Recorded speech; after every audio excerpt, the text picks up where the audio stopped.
Hi viewers, ఎలా ఉన్నారు? నిన్న పేదరాశి పెద్దమ్మ కథలు స్టార్ట్ చేసుకున్నాం కదా. ఈరోజు రెండవ కథ చెప్పబోతున్నాను. పేరు ఆశపోతు మంగలి. ఒకానొకప్పుడు ఒక పట్టణంలో శివశరణుడనే వర్తకుడు నివసిస్తూ ఉండేవాడు.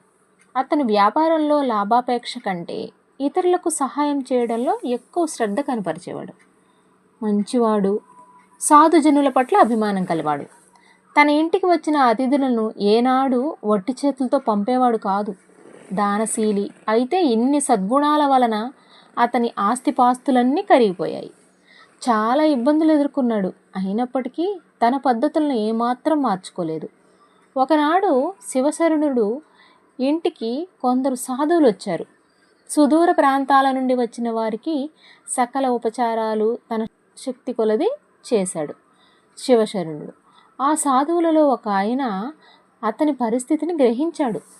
వారు అతని ఇంటికి వెళ్ళిపోయే సమయంలో ఆయన శివశరణుని పిలిచి, నాయనా, నీ ధర్మబుద్ధి ప్రశంసనీయం. ఒకసారి నువ్వు ఉచ్చస్థితిలో ఉన్నప్పుడు వచ్చాను. అప్పుడు ఏ విధంగా ప్రవర్తించావో నేడు పేదరికంలో ఉండి కూడా నువ్వు అలాగే ప్రవర్తిస్తున్నావు. నువ్వు శివాలయానికి వెళ్ళి శివనామ జపం చెయ్యి, నీకు శుభం కలుగుతుంది అని చెప్పి ఆశీర్వదించి వెళ్ళిపోయారు వారు.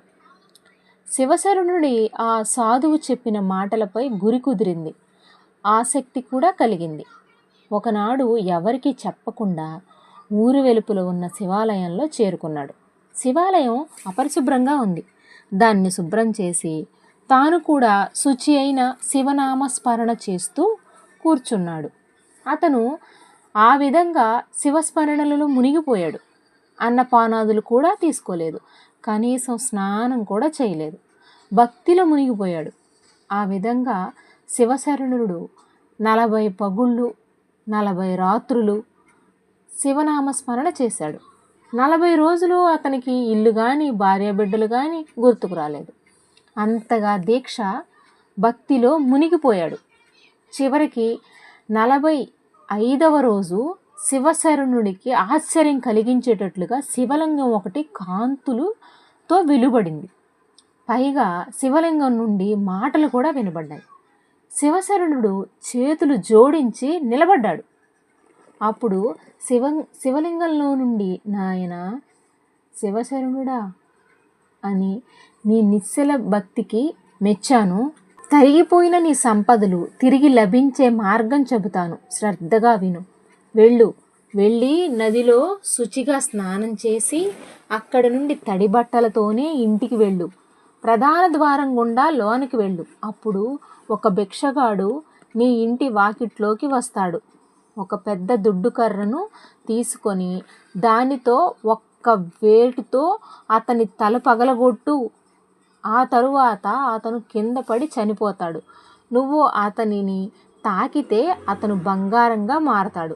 దానితో నీ దారిద్ర్యం పోతుంది అని వినిపించాయి.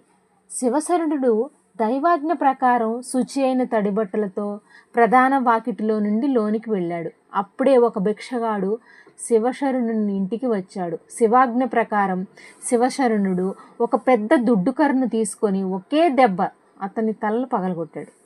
పడిపోయిన భిక్షగాడిని శిరస్సును తాకాడు. ఆశ్చర్యం కలిగించేటట్లుగా అతను బంగారంగా మారిపోయాడు. దానితో శివశరణుడికి దారిద్ర్యం తీరిపోయింది. యథావిధిగా పుణ్యకారాలు చేస్తూ జీవనం సాగించాడు. అయితే సకల సంపదలను పోగొట్టుకున్న శివశరణుడు మళ్ళీ అకస్మాత్తుగా ధనవంతుడైన విషయం ఎవ్వరికీ అంతు చిక్కట్లేదు. కానీ శివశరణుడి విషయం పూర్తిగా తెలిసినవాడు ఒకడున్నాడు. అతనే మంగలి బుద్ధినాయి. అతను ప్రతిరోజు శివశరణుడింటికి వచ్చి అతనికి క్షవరం చేసి వెళ్ళేవాడు. ఒకనాడు యథాప్రకారం క్షవరం చేయడానికి వస్తే శివశరణుడు కనిపించలేదు. దాంతో అతని కోసం అంతా వెతికాడు. ఊరి బయట శివాలయంలో శివశరణుడిని శివనామస్మరణ చేస్తూ కనిపించాడు. ఆ తర్వాత అతని కోసం బుద్ధినాయి కూడా శివాలయానికి వెళ్తుండేవాడు.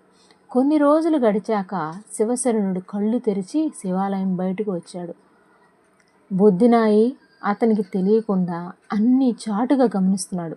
శివశరణుడు నదిలో స్నానం చేసి తడి బట్టలతో ఇంటికి చేరడం, ఆ తర్వాత ఇంటికి వచ్చిన భిక్షగాడిపై దుడ్డుకర్రతో మోది తల పగలగొట్టడం, అతని తలను తాకటం, భిక్షగాడు బంగారంగా మారడం, శివశరణుడి దరిద్రం పోయి ధనవంతుడవడం అన్నీ చాటు నుండి చూసిన బుద్ధినాయికి తన్ను కూడా గొప్పవాడుగా మారాలని అనిపించింది. బుద్ధినాయి కూడా శివాలయానికి చేరి శివనామస్మరణ చేశాడు. తరువాత నది వద్దకు వెళ్ళి స్నానం చేశాడు.